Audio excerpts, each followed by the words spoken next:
Hello बच्चों, तो चलिए इस प्रश्न को पढ़ते हैं। समुच्चयों में से कौन से विसंगत समुच्चय हैं? सी बराबर समुच्चय 3,5,8, डी बराबर समुच्चय 1,5,7। तो यहाँ पर देखो, हमें बताना है कि ये विसंगत समुच्चय है या नहीं। दो समुच्चय दिए हुए हैं हमारे पास, ठीक है। तो प्रश्न में आगे बढ़ने से पहले इस प्रश्न से संबंधित जो मुख्य अवधारणा है उसकी हम चर्चा कर लेते हैं। तो देखो, मुख्य अवधारणा, यदि यदि दो समुच्चयों में यदि दो समुच्चयों में एक भी अवयव समान ना हो,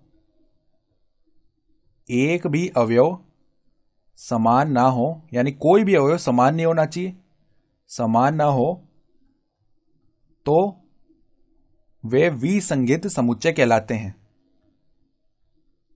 तो वे विसंगत समुच्चय कहलाते हैं, ठीक है। यानी क्या जरूरी है विसंगत समुच्चय के लिए? कि दोनों समुच्चयों में एक भी अवयव, यानी कोई भी अवयव जो है वो समान नहीं आना चाहिए। तो अब देखो, जो सी समुच्चय, उसमें कौन कौन से अवयव हैं? 3,5,8।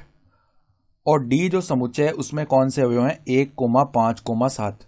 तो अगर हम ध्यान से देखें तो सी में जो अवयव 5 है वो डी में भी आ रहा है। तो 5 जो अवयव है वो दोनों समुच्चयों में आ चुका है, यानी कि ये विसंगत समुच्चय नहीं हो सकते, क्योंकि इनमें तो एक अवयव समान आ रहा है। तो हम क्या बोल सकते हैं? अवयव 5 समुच्चय सी व डी दोनों में है। अतः ये विसंगत समुच्चय नहीं हो सकते। अतः सी व डी विसंगत समुच्चय नहीं है, विसंगत समुच्चय नहीं है, ठीक है। तो ये विसंगत समुच्चय नहीं है हमारे पास, सी व डी। और सवाल में हमें यही पूछा गया था, ठीक है। तो ये विसंगत समुच्चय नहीं होंगे। तो आशा करता हूं कि आपको ये प्रश्न समझ में आया होगा। धन्यवाद।